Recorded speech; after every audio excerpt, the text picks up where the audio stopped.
Dictation 100 शब्द प्रति minute. 5 second बाद शुरू। भ्रामक विज्ञापनों पर लगाम लगाने के लिए सरकार ने लंबे समय बाद सख्त कदम उठाया। उपभोक्ता मामलों के मंत्रालय ने कड़े दिशा निर्देश जारी कर यह साफ कर दिया है कि अब कोई भी कंपनी भ्रामक विज्ञापनों के जरिए उपभोक्ताओं को अपने जाल में फंसाने की कोशिश न करे, वरना उसके खिलाफ सख्त कार्रवाई होगी। हालांकि भ्रामक विज्ञापनों से ग्राहकों को लुभाने का कंपनियों का यह खेल कोई नया नहीं है। यह वर्षों से चला आ रहा है। यह चलता भी इसीलिए रहा क्योंकि सरकार ने पहले कभी कोई ऐसी सख्ती नहीं दिखाई, न ही ऐसे व्यापक दिशा निर्देश जारी किए जिनसे कंपनियां और विज्ञापन करने वाले गलत करने से थोड़ा भी डरते। लेकिन अब जब उत्पादों को लेकर उपभोक्ताओं की शिकायतें तेजी से बढ़ने लगी और उपभोक्ता अदालतों में बड़ी संख्या में मामले जाने लगे, तो सरकार के लिए भी इस पर विचार करना जरूरी हो गया था। जाहिर है, इसका रास्ता यही है कि उपभोक्ताओं के हितों की रक्षा के लिए सरकार न केवल दिशा निर्देश दे, बल्कि उन पर सख्ती के साथ अमल भी करवाए।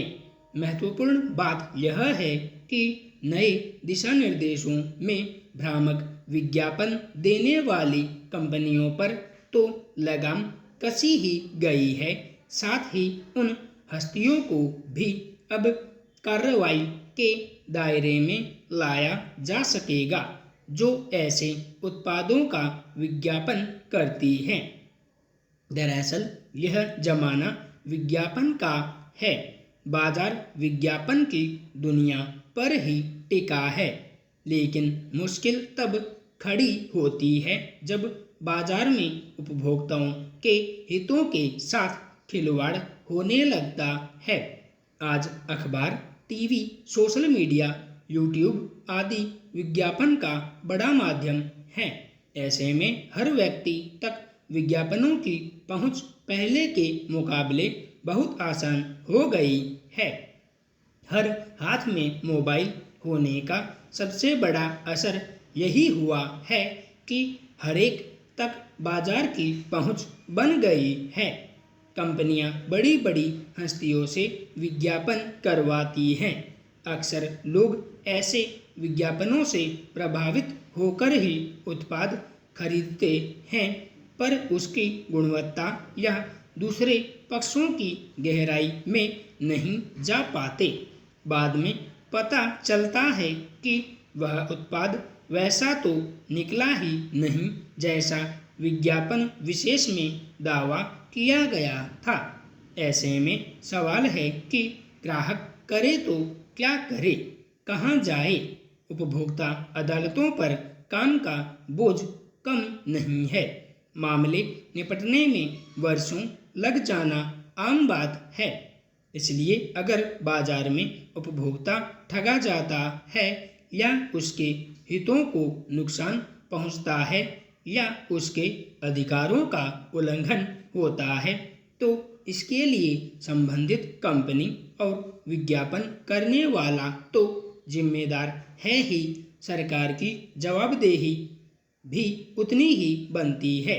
मीडिया की भागीदारी भी कम नहीं है। सिर्फ पैसे के लिए विज्ञापनों का प्रसारण किसी भी रूप में न नैतिक माना जा सकता है, न उचित। इसीलिए नए दिशा निर्देशों में मीडिया को भी दायरे में लाया गया है।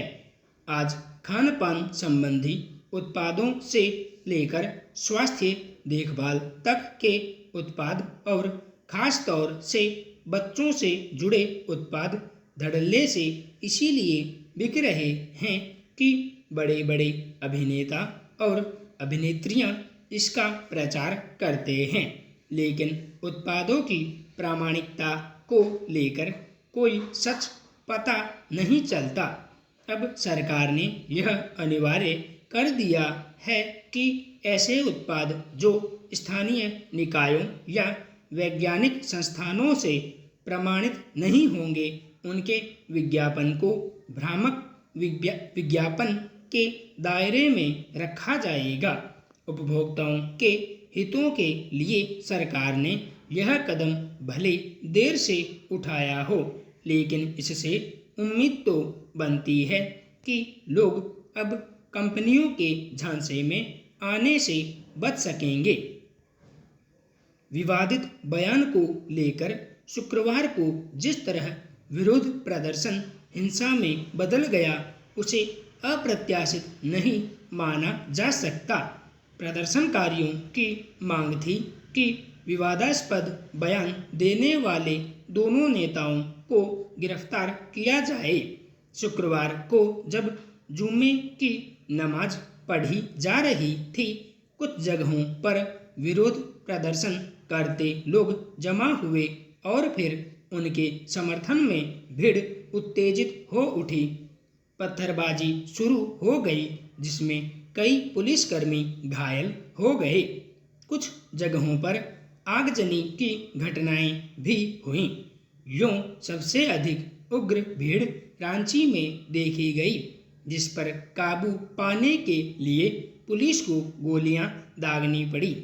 उसमें 2 लोग मारे गए, मगर देश के अनेक राज्यों में भी इसी तरह विरोध प्रदर्शन हिंसक हो उठा।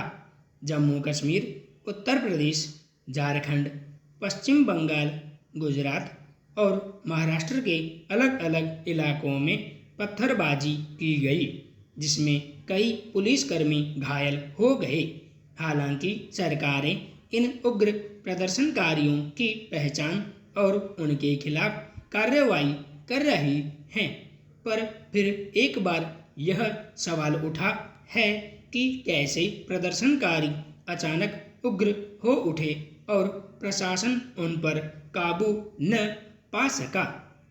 इतनी जगहों पर प्रदर्शन के हिंसक रूप ले लेने के पीछे जरूर कोई साजिश हो सकती है। जिन लोगों ने जुमे की नमाज के लिए जुटे लोगों को उकसाया, उनके मकसद पर शक स्वाभाविक है। लोकतंत्र में किसी मसले पर विरोध प्रदर्शन करना लोगों का नागरिक अधिकार है, पर हिंसक बर्ताव करना, सार्वजनिक संपत्ति को नुकसान पहुंचाना किसी भी रूप में उचित नहीं कहा जा सकता। किसी को भी किसी की आस्था पर चोट पहुंचाने का अधिकार नहीं है। इसके लिए उसके खिलाफ दंडात्मक कार्रवाई की जा सकती है। पैगंबर पर दिए बयान को लेकर दुनिया भर में नाराजगी जाहिर की गई। उस पर सरकार ने संबंधित नेताओं को खिलाफ कार्रवाई की भी है। उनके खिलाफ प्राथमिकी दर्ज करा दी गई है। इसलिए अपेक्षा की जा रही थी कि अल्पसंख्यक समुदाय के लोग न्यायालय के फैसले का इंतजार करेंगे और ऐसा कुछ भी नहीं करेंगे जिससे देश और समाज में अस्थिरता पैदा हो। पर कुछ शरारती तत्वों को शायद यह मुद्दा एक अवसर की तरह हाथ लगा है और वे इसे भुनाने का प्रयास कर रहे हैं। यही कारण है कि उन्होंने विरोध प्रदर्शन के लिए मस्जिदों को चुना। सब जानते हैं कि जुमे की नमाज के लिए भारी संख्या में लोग जुटते हैं और उन्हें उत्तेजित कर अपना मकसद आसानी से साधा जा सकता है, वरना उनका मकसद सचमुच केवल विरोध प्रदर्शन करना होता तो वे कोई और जगह चुनते। धार्मिक भावनाओं को भड़काकर अपने राजनीतिक स्वार्थ साधने वाले हर धर्म में मौजूद हैं। इस्लाम इससे अछूता नहीं है। यह बात इस समुदाय के लोग भी अच्छी तरह जानते हैं। संपूर्ण विराम।